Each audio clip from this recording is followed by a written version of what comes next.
ইতিহাসে এমন কিছু যুদ্ধ আছে যেখানে সংখ্যা নয়, বিশ্বাস আর সাহসী নির্ধারণ করে বিজয়।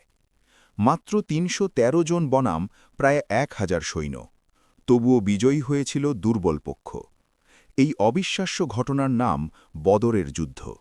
৬২২ খ্রিস্টাব্দ, মক্কায় নির্যাতনের শিকার হয়ে মহানবী হজরত মুহাম্মদ সাল্লাল্লাহু আলাইহি ওয়াসাল্লাম ও তার সাহাবীরা হিজরত করেন মদিনায়।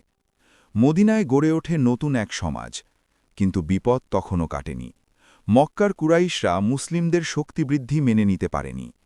তাদের সঙ্গে শুরু হয় রাজনৈতিক ও সামরিক উত্তেজনা। এই সময় সিরিয়া থেকে একটি বড় বাণিজ্য কাফেলা মক্কার দিকে ফিরছিল। মুসলিমরা আশঙ্কা করেছিল এই সম্পদ ও অস্ত্র মক্কাকে আরও শক্তিশালী করবে। তাই সেই কাফেলাকে থামানোর পরিকল্পনা নেওয়া হয়, কিন্তু পরিস্থিতি দ্রুত পাল্টে যায়। মক্কা থেকে প্রায় ১,০০০ সৈন্যের একটি বিশাল বাহিনী যুদ্ধের উদ্দেশ্যে এগিয়ে আসে। অন্যদিকে মুসলিমদের সংখ্যা ছিল মাত্র ৩১৩ জন। অস্ত্রশস্ত্রও ছিল সীমিত, তবুও তারা পিছিয়ে যায়নি। মদিনার কাছাকাছি বদর নামক স্থানে দুই বাহিনী মুখোমুখি হয়। যুদ্ধ শুরু হয় দ্বন্দ্বযুদ্ধ দিয়ে।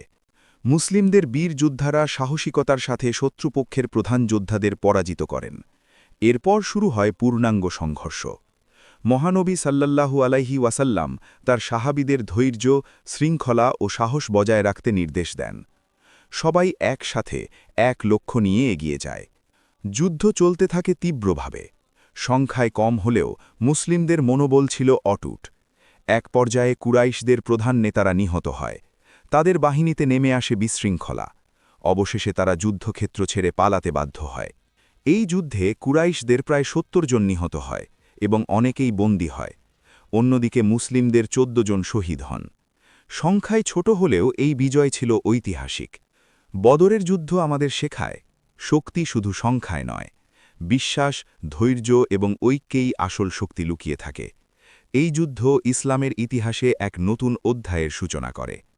ইতিহাসের আরও অজানা গল্প জানতে আমাদের সাথে থাকুন।